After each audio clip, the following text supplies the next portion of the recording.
Well, now it's my pleasure to introduce to you our first speaker today. She was sworn in as Oklahoma's State Superintendent of Public Instruction in January 2011. Janet Barresi has worked both in the Harrah and Norman public school systems as a speech pathologist.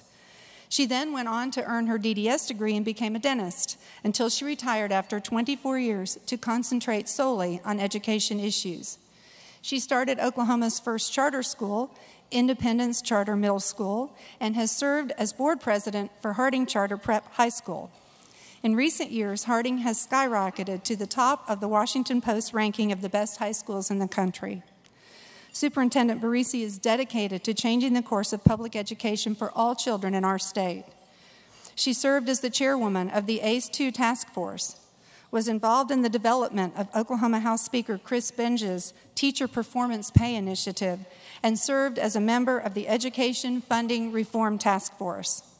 Please join me and help me welcome State Superintendent of Public Instruction, Janet Barresi.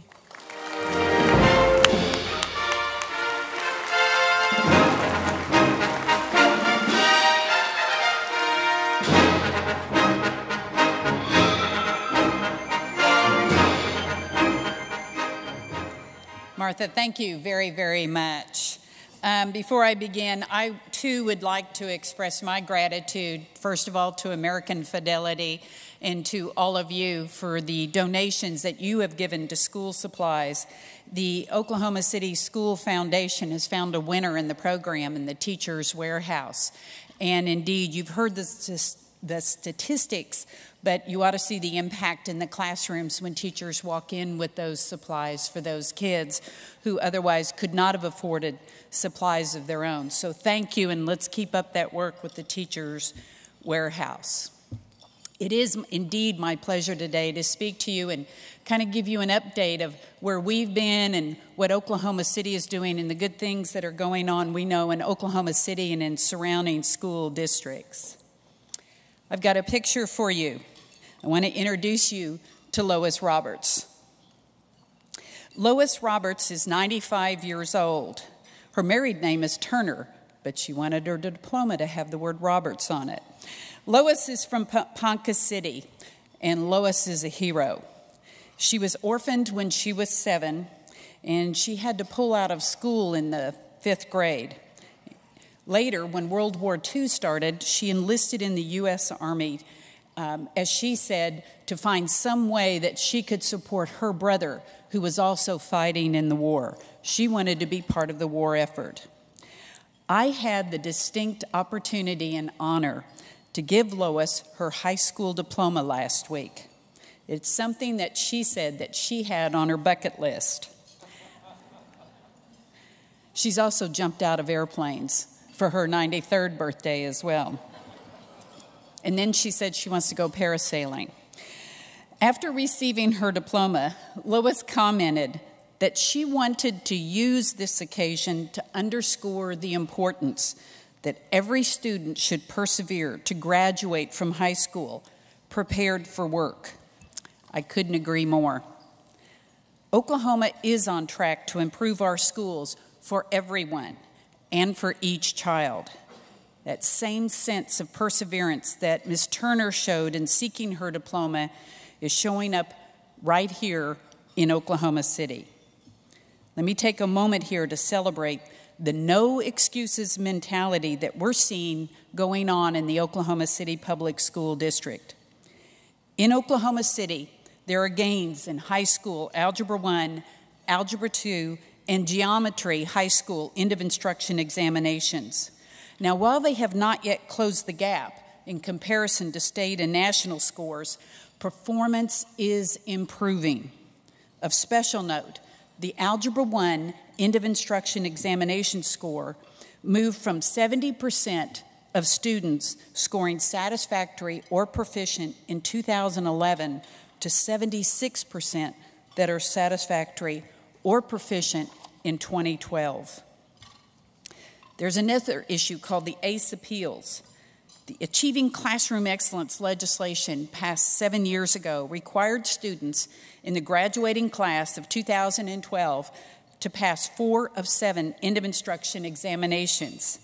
During the past 7 years, there's been quite a bit of activity to roll this critical reform back. Our legislature remains strong, and both Governor Henry and Governor Fallin supported the bipartisan reform as well. There have been predictions of only a 77% pass rate for the students for this year, and over 22,000 appeals of the reform requirements were predicted. So where are we?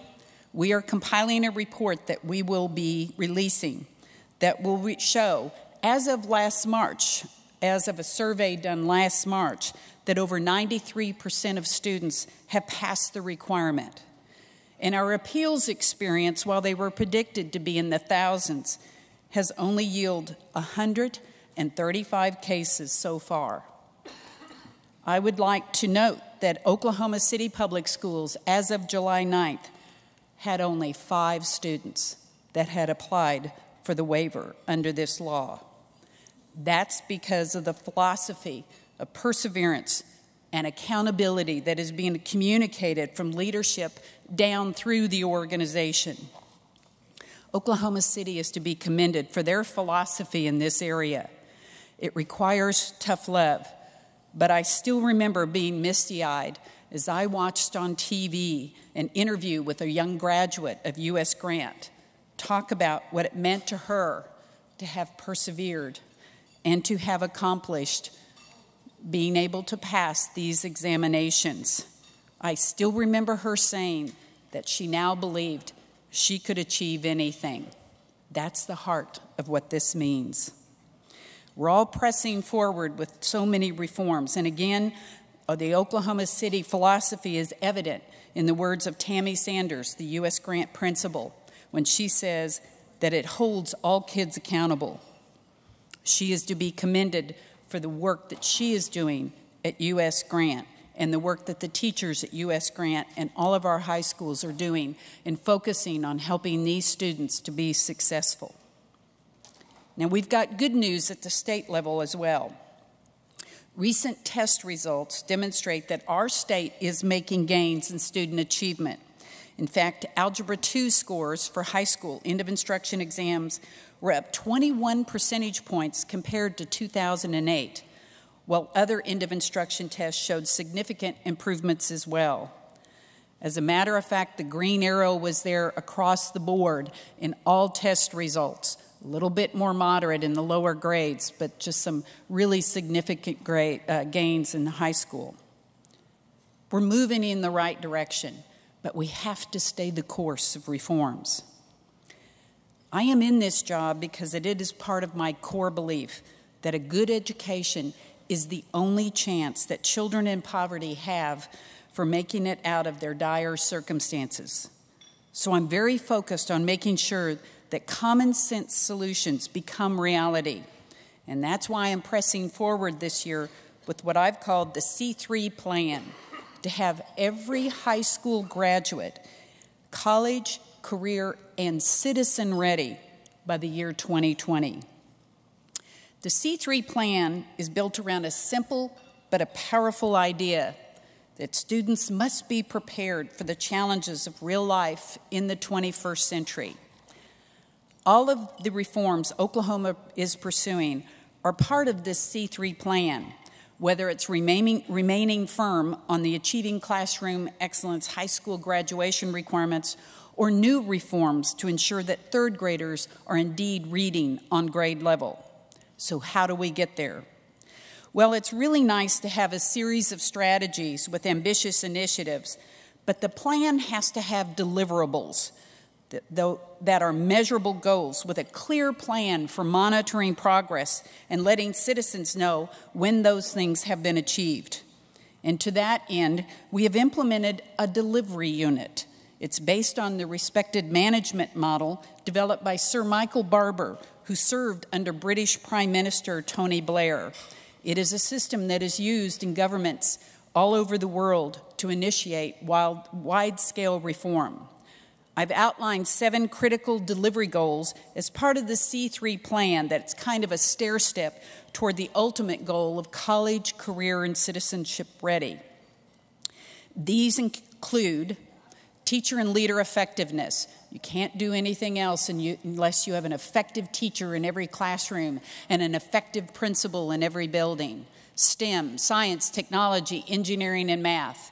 In Oklahoma, in order to continue to move forward as a state, we must increase the number of students taking STEM courses and getting into the STEM pipeline. Kindergarten readiness. Got to make sure those kids are entering kindergarten with an appropriate size vocabulary and the skills that they need to be successful at learning how to read. The focus is on reading. If you can't read, you can't do anything else. Fourth grade readiness. When you enter fourth grade, you start reading to learn instead of learning to read. And that's when all the cognitive types of development is in there, of analysis and synthesis and abstract reasoning. That's when critical thinking skills are really focused on beginning in that grade. Sixth grade readiness, in those very challenging years of adolescence and middle school, we must focus again on those areas, particularly in making sure that students are prepared in mathematics and in science. High school readiness, they have to be ready to take college preparatory courses, not because we think every child should go to college, but in order to be prepared for the 21st century, students must be showing that they have the same skills as they go into industry that they have to be successful in college. That is the key for them to be successful with 21st century skills. And finally, C3 ready. Our students in high school are being prepared right now for jobs that do not even exist yet. That's rather sobering. So we must teach them the skills to be what I call academically flexible and to continue to move and improve with the jobs that they're going to experience over their lifetime. One of our biggest reforms is set to be unveiled. It will be unveiled publicly this fall, and I know there's a lot of curiosity about it. You will see a new A through F report card for schools. It will be released for each school and a school district, and even for the state. They will be given a grade of A, B, C, D, or F, similar to grades given to students. While the intention of releasing these report cards is not to point fingers at anyone, it's an opportunity that will allow parents, citizens, and all stakeholders to determine how a school is performing without having to interpret complicated information. The report cards will also be an important piece of information parents can use when deciding the best educational option for their own children. We'll be launching an initiative with this that is called Raise the Grade Together. Now, this is a call to action for improving our schools. And as I said before, in order for Oklahoma City and for the entire state, for that matter, to raise the grade together, it will require an all-hands-on-deck approach. I'm challenging all stakeholders, political leaders, community leaders, educators, parents, grandparents, to be part of the answer for each school site, for each child. But it'll only work if we work together for the betterment of each individual child. Now, we talk a lot about educating all children for a better tomorrow. But I urge you, as you interact with school officials in Oklahoma City and in surrounding districts where you live, to picture in your mind one or two particular children. I actually have a picture of a child from the Oklahoma City Public School District that's sitting right across from my desk. I can see it on the bookshelf. I kind of stole it away from the last Oklahoma City Community Foundation luncheon, and I have it right there. That youngster appears to be part of my focus. I also have in my head the picture of a little 8-year-old girl from Antlers, Oklahoma, whose father impassioned plea to me was to help her to improve her skill in mathematics.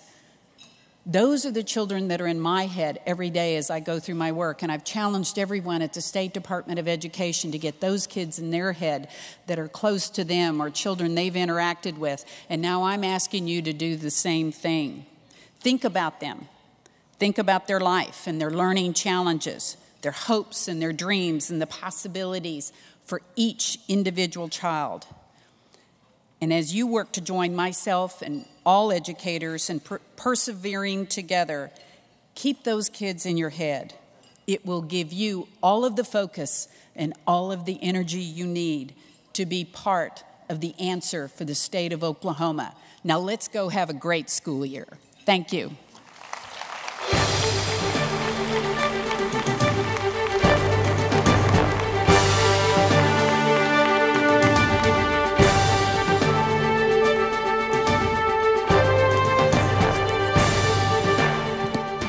Okay, I warned you. Anybody who has a question, raise your hand. Hopefully we'll be able to spot you. If you have a question for Superintendent Barresi, we would love to hear from you. Okay, not one? Really wave. Okay, here's one. Right here in the front. From Rich. He's our keynote speaker. I'd just like to. Can you hear me? No. Yeah. Okay. I'd like to know, how long did it take you to develop the metrics and the methodology for the scorecards, for the grades for the districts?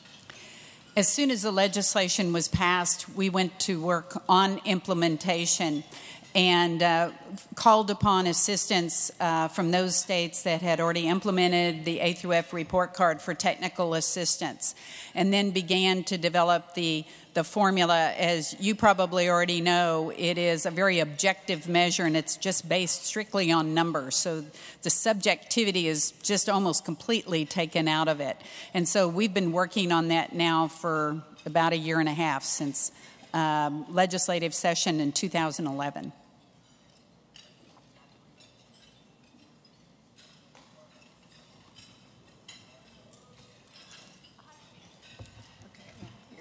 Hi, Janet. I'm right here.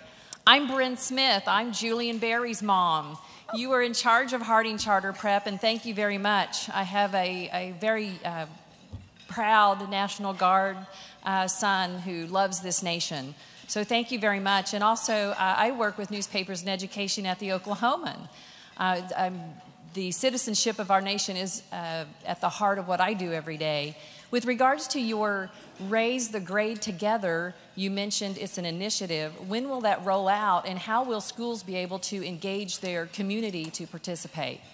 Fantastic question. When the report cards are rolled out in early October, we will also roll out the Raise the Grade Together initiative. And this is indeed outreach to communities. The focus is on communities and what they can do to be a part of this. One of the things that in those states that have enacted the A through F report card have told us that the community work behind this to improve schools really gets a laser beam focus once these report cards come out. So we wanted to time that at approximately the same time. So a young woman by the name of Melody Fulmer, who is the director of family and community engagement, is working very hard with the rest of the department and making sure that's rolled out. And there will be a component for communities and a component for educators as well. Thanks for the question. What are we going to do about the fourth graders who didn't make the grade or being able to read at the end of third grade? Yeah. Thanks for the question. I think Mr. Gorley was talking about the third grade, as we call promotion initiative that we have, and that is to end social promotion beyond third grade for children that aren't successful on the third grade examination. And indeed, this is not about hitting the panic button in third grade. As a matter of fact, we have commissioned 60 coaches that are going throughout the state in 30 regions throughout the state and are working with districts to improve the capacity of teachers to teach children that learn to read differently than the traditional styles. And so their attention is placed at identifying kids in kindergarten and developing a vertically aligned system where they are continually working with these kids, so early identification and focusing on the kids. Our desire is to be sure that every child is ready to pass that test at the beginning of third grade. And for those that don't, we do have alternative options for those kids, and we also have caveats for those kids that perhaps had already been retained earlier or in special education. We have some special caveats for ELL kids. And so the intensive work will not begin in the 4th grade. It's going to begin in kindergarten and go all the way through school.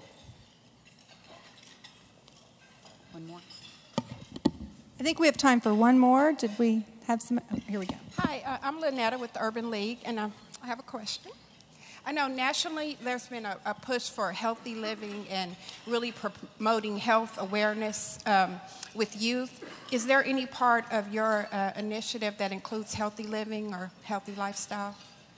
Sure, that is a part of our state academic standards, and indeed, as we begin the work next spring on our science standards, it will also be included and folded into that. There's legislation that talks about the need to make sure that we're focused on health and health initiative from kindergarten all the way through 12th grade.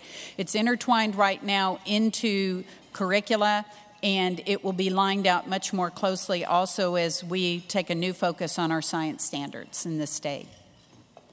Thank you. Let's give a warm thank you to Superintendent Barresi. Thank you so much. And now I would like to introduce our second guest speaker today. Richard L. Petrick is the Executive Director of the Ohio-based Business Alliance for Higher Education and the Economy, a 501c3 designed to be the voice of business in higher education. Previously, Rich was a consultant for HCM strategists in Washington, D.C. His career includes decades of leadership and frontline experience in higher ed. He served the Ohio Board of Regents in a number of leadership roles for 20 years. His service at the Regents included leadership in designing and implementing a performance-based subsidy system and an outcomes-based student grant program, and the creation of the state's higher education database. Rich retired from the Regents in August 2010 as Vice Chancellor for Finance and Data Management. Rich earned his BA in government from Oberlin College and has done graduate work in political science at the University of Minnesota. Please welcome Rich Petrick.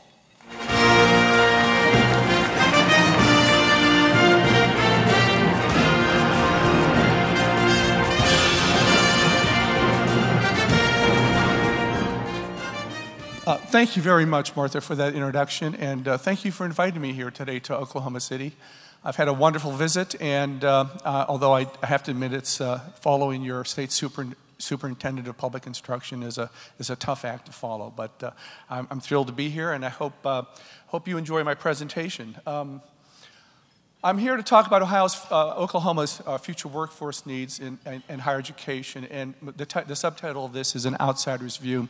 And the great advantage of having an outsider's view is that if I make a mistake and misinterpret or misunderstand something, I've done this enough in enough states that I know that my audience is charitable and kind enough to forgive me and say, well, he's not from the state, he doesn't understand.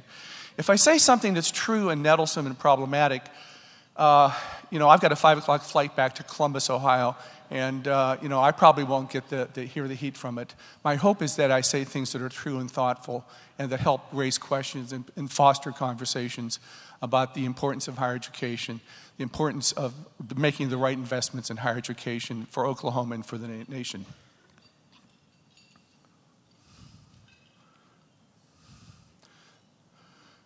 The major issue and challenge in Oklahoma, as I think it is in almost every state, is that we're experiencing the growth of a knowledge-based economy, and you're trying to figure out what is your role in that knowledge-based economy. And Oklahoma, like I can tell you among all the other states that have attended, are focusing on that last bullet on this slide. That is, will the state's workforce needs exceed its capacity, the higher education and career technical education's capacity, to produce a more highly educated workforce? Everyone's talking about this at the state level and at the national level.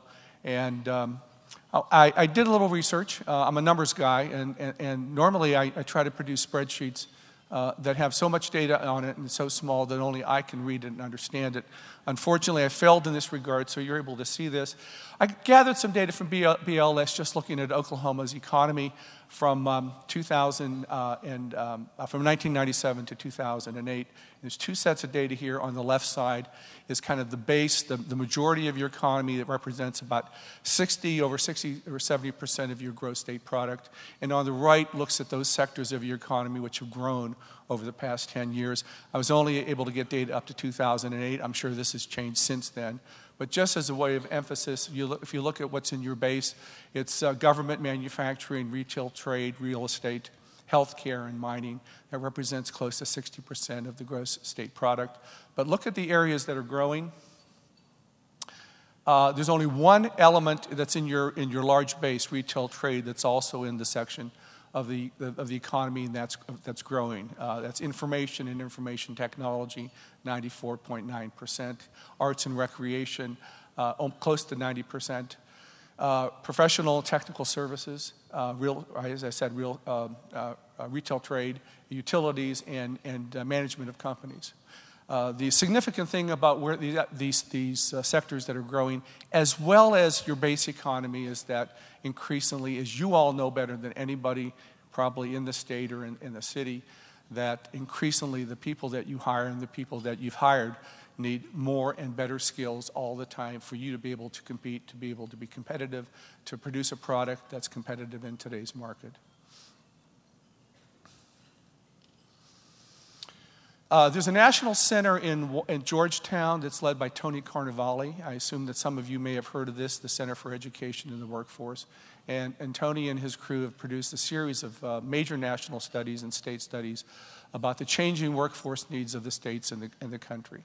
And one of the predictions they have for Oklahoma is that by the year 2018, 57% of your workforce will need some form of post-secondary education by 2018. So you've got some time to work up to that. And it's an important challenge because right now I think you're a little bit behind the 8 ball in terms of being able to meet that challenge. You and probably 40 other states are behind the 8 ball in terms of being able to ramp up your educational achievement to meet the challenge.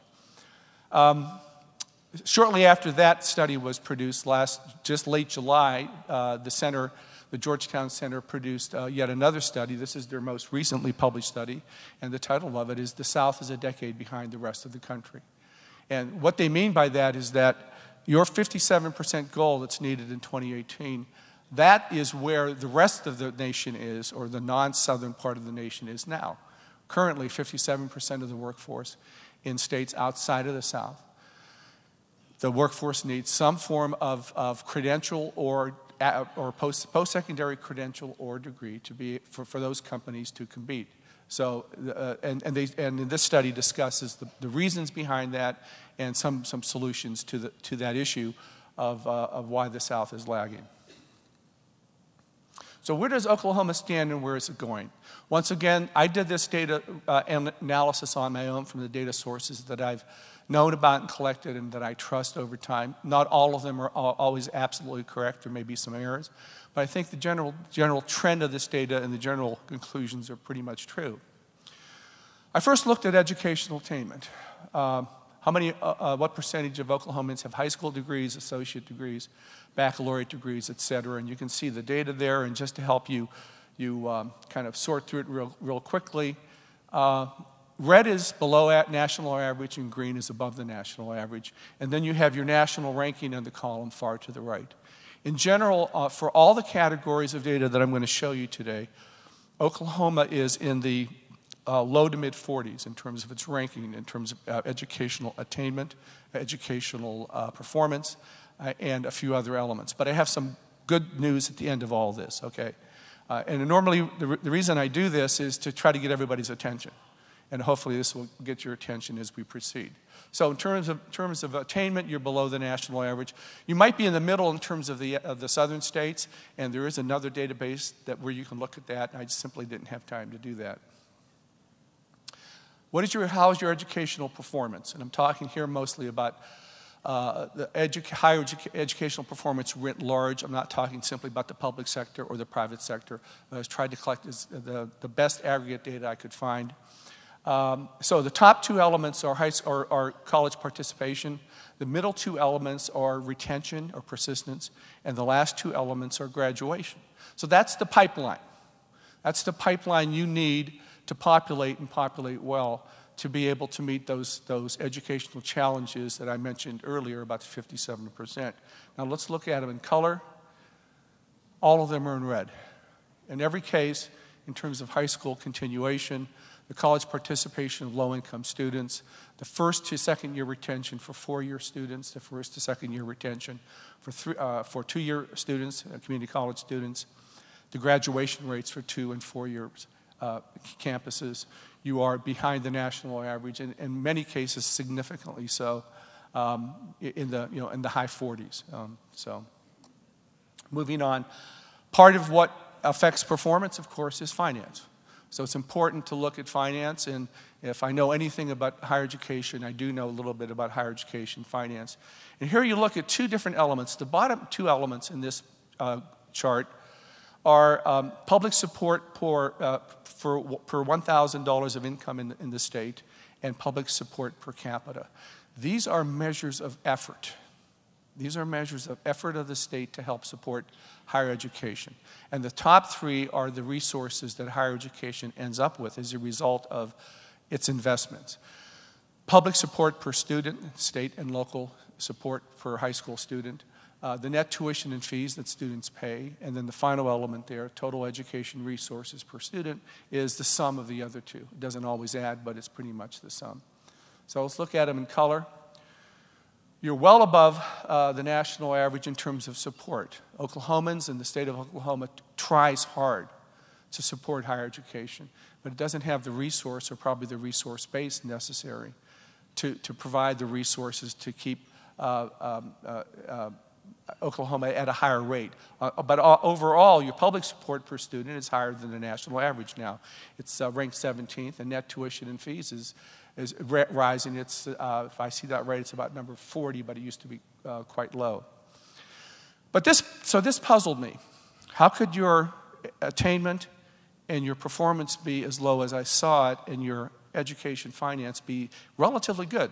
I mean, this is a good story. So I went back 10 years and looked at the same data in 2000. The same two elements, the bottom elements are effort, the top two elements are resources. So look at these now in color. Your public support was below average. Your net tuition and fees, I put that in green, but there's some gray area here. Your net tuition and fees were so low that the combination of your public subsidy and your net tuition and fees left you 49th, ranked 49th in the state, in the nation. I think Mississippi kept you from being 50th. Ohio experiences a similar thing. Your numbers run in the 40s, and sometimes we get close to that. So 10 years ago, you still had very high effort. Look at those bottom two rows. Still very high effort. You taxed, you spend a lot of money per $1,000 of income, and a lot of money per capita, 9th and 15th. So that was exemplary effort. But still, you weren't able to create the resources necessary to I think, to make to help Oklahoma be as competitive as it could be. 49th is not a place you necessarily want to be. But another message I always have when I talk about spending, it's not just simply how much you spend, but it's how you spend it. As you know better than I, you can throw a lot of money at problems, and the money just disappears down a rat hole, and it may not produce any positive results. So you have to spend, and you have to spend, but you also have to spend wisely. So the good news today that I'm here to share with you is that there's a new climate in higher education. There's no more business as usual. There are new ideas and resources that are for improved productivity and outcomes. There's a laser focus on student success, a laser focus on student success. States are getting out of the business of funding enrollments, getting out of the business of funding institutions, and are getting into the business of funding degree and certificate completion. And some of these innovations may be disruptive. Some of them will be tremendously disruptive. And so everyone needs patience to sort through what's going on and give and some time to permit some of these changes to occur. But much of what is going on, you all would recognize as business process reengineering. It is business process reengineering at the academic as well as the non-academic or the administrative side of the campus. So what am I talking about? There are state and system policies for higher education productivity. Probably the most significant effort is led by the Lumina Foundation in Indianapolis. And their model is called the 4 Steps to Success. And they encourage and enlist states to participate in these efforts to reprocess, rebuild, re-engineer their processes. The state of Oklahoma is now a member of this effort. And in fact, the reason I'm here today is because my former colleagues at HCM strategists in Washington told me about what was going on in Oklahoma and asked me to come and see if I was free to come and talk. I know about all 4 of these because I led these efforts in Ohio when I was there as vice chancellor. So there are 4 legs to this, and I have a few minutes. I could spend hours on all this, and I'm just going to hit the highlights on these. The first is performance funding. You fund student success. You don't fund student enrollments. You don't fund institutions. You don't fund base funding, but you look at how well the campuses are performing. And there's a number of metrics of these, and the Oklahoma Board of Regents has this wonderful webpage where you can get every statistic for every campus. But the big ones are you prepared for school? Are you retained? Do you complete a course? Simple question. You don't pay for a course enrollment, you pay for a course completion. Did you complete the course? Did you achieve enough credits in a term and in a year to be on path to get your degree in 4 years if you're a baccalaureate student? So that's number 1, big change. Number 2 is changing student incentives. You know, Oklahoma leads the nation probably in terms of understanding how you structure student incentives to promote student success. The Oklahoma Promise, I've known about it for years. I have not been able to unfortunately replicate in Ohio, but to talk about a program that reaches into high school or middle school and tells those students what it is they have to do so that they can be successes in college, and then you follow them and you track them and you know that they are successes in college. What a wonderful way to structure a grant program as opposed to some of the more common, need-based or merit-based grant programs. Most of the merit-based programs reward students who are going to succeed no matter what. Most of the need-based programs don't consider performance at all. Yours does both, and it's a model for the nation. And I understand that the General Assembly or the state funds that first before it funds anything else in higher education. And what a tribute to that program. Low-cost options. There are other student incentives, but you don't need any tutelage from me on that. Low-cost options to collaborate among campuses, to use technology to improve access and affordability. You're developing articulation programs so that a student from a 2-year school, from a community college, can attend a university, transfer all those credits, waste none of them, and be able to achieve a 4-year degree at something like maybe 2/3 the cost. A 4-year degree at something like 2/3 of the cost if that student had attended the university from the beginning. And the last one are administrative efficiencies, that you operate the back office of the campus, but not just the campus, but of the system of campuses like a business.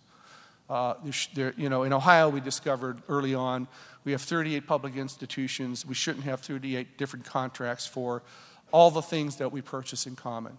So we have a joint purchasing group that negotiates very good unit prices and has selective vendors so that we can be in a sort of a monopoly position to drive down cost. And we share faculty and we share institutions. Probably the biggest example in Ohio was the creation of what was called Ohio Link back in 1995. It was the nation's first digital library where all of our libraries shared all of our resources all of the time.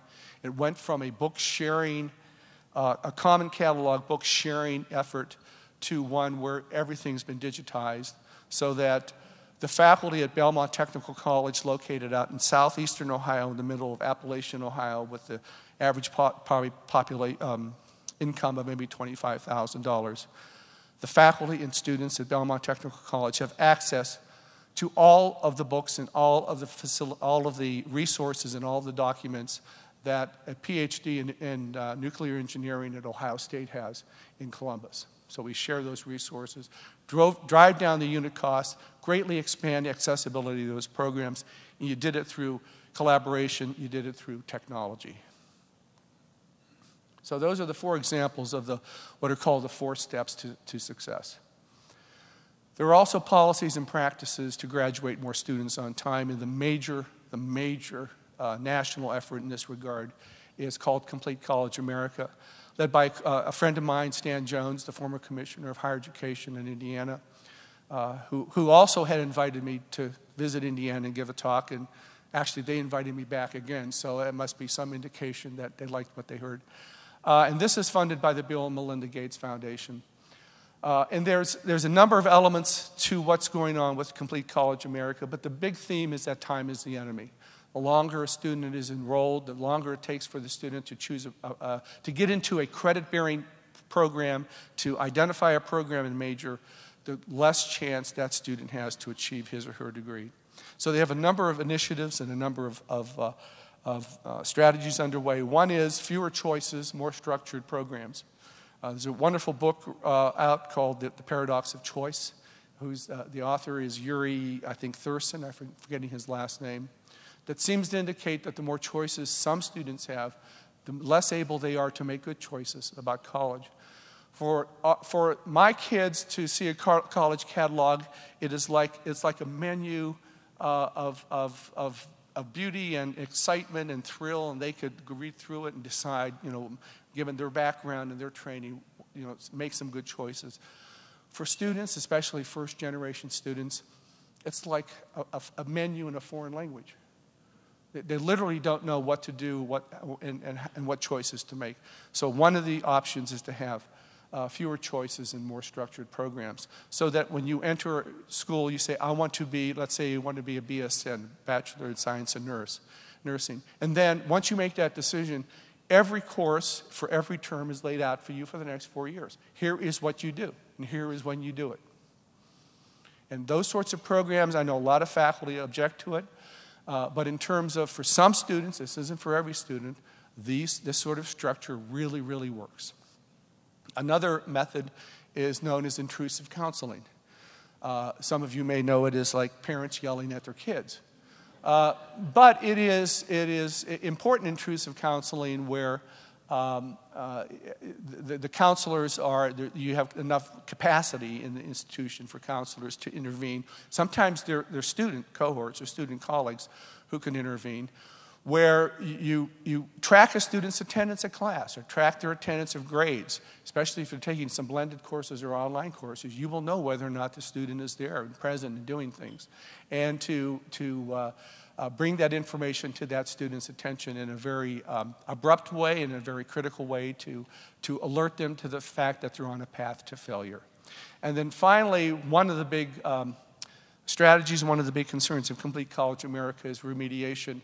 Obviously, we would all like to eliminate remediation. We're not going to do it soon. The Common Core, we'll leave it up to the Superintendent of Public Instruction and the great work that they're doing with Common Core and other things. They're going to help with that. But right now, we have to deal with the population that we have. And Stan and his colleagues have really promoted some wonderful strategies and some wonderful experiments to help eliminate the wasted time in remediation, including a recognition that for many students who are right near the cusp in terms of their academic scores, say they're right below whatever the ACT score of 16 or 17, for a vast majority of students, they will do just as well in a college credit course if they never took a remedial course. So they don't waste any grant aid, they don't waste their time, they can move right in. So that's one of the things they found, but there are many others as well. Like I said, I was here to tell a good story. The other part of the good story is Oklahoma Higher Education and the Board of Regents are a member of Complete College America, and as I said, they're also a participant in the Lumina Foundation effort. And they're proclaimed a national model by Complete College America. In fact, I called my friends in Washington before I came here to speak to them and got a wonderful report about the efforts that are underway by Chancellor Johnson and his staff. Some of the leading initiatives that are either in the process of being adopted or have been adopted is improvement in college readiness, obviously the transformation of remediation, the bridge to certificates with career tech. An awful lot of students take career tech courses you get credits for certain things, when in fact, if you think about the content of those courses, that is college level work and it should be transferable.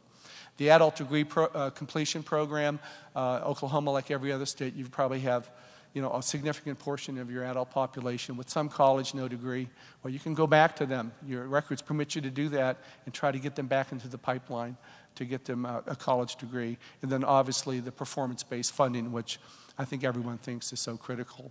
And the Oklahoma Board of Regents is leading in that effort as well. In addition to those two things, or maybe going parallel with them, are a host of other disruptive innovations in higher education that even though I'm in the business, I can't even keep track of everything that's going on. Well, let me just name 4 of them just to get your attention. One are called MOOCs. Does anybody here know what a MOOC is? A MOOC is a massive online open course. A massive online open course. Professor at Stanford University, Sebastian Thrun, about 2 years ago, offered his artificial intelligence course online to anybody who wanted to sign up for it. 160,000 students signed up for it. 10,000 students, this is free. 10,000 students went through the whole course, and about 6,000 ended up getting a certificate of completion for the course. There are many, many more examples like this.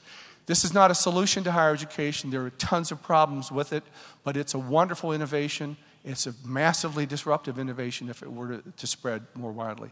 There are redesigned courses led by Dr. Carol Twigg at the National Center for Academic Transformation, greatly studied, greatly perfected, and modeled courses that have been proven to reduce prices by 37% per student, increase student retention by 10 to 15%, and increase student learning by 10 to 15%.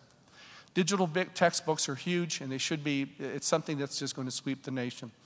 Does anyone here know, if you've heard, we're in the 3rd year where the amount of money spent for textbooks per student has dropped? It's been dropping by $20 to $50 per year. Part of that's because of the markets discovering that they need to give better prices for used books, but also because of the expansion of digital books. We have one project at the University of Cincinnati in the engineering department. A digital textbook is going to save the engineering students $1 million next year through the use of free digital books. And finally, competency-based programs where students progress on the basis of the achievement of a competency and not seat time in a course. I think this one also has the potential for being disruptive. I have 28 seconds left, so that lets me squeeze in a little bit of advice, probably all of which you've seen before. And you can all become more engaged in your roles as a trustee, donor, alumni, instructor, advisor, as a booster, as a partner. You can convene or join state or local meetings at your campuses and campuses you're familiar with to discuss some of these issues. You can create a subcommittee within the chamber, although, as I understand it, Martha is head of one of those, if I understood her title correctly, to follow these things. I'm out of time. Stay informed. Examine the following websites. There's just 4 to begin with, and there's probably another million you can look at over time. And thank you very much. I appreciate the opportunity.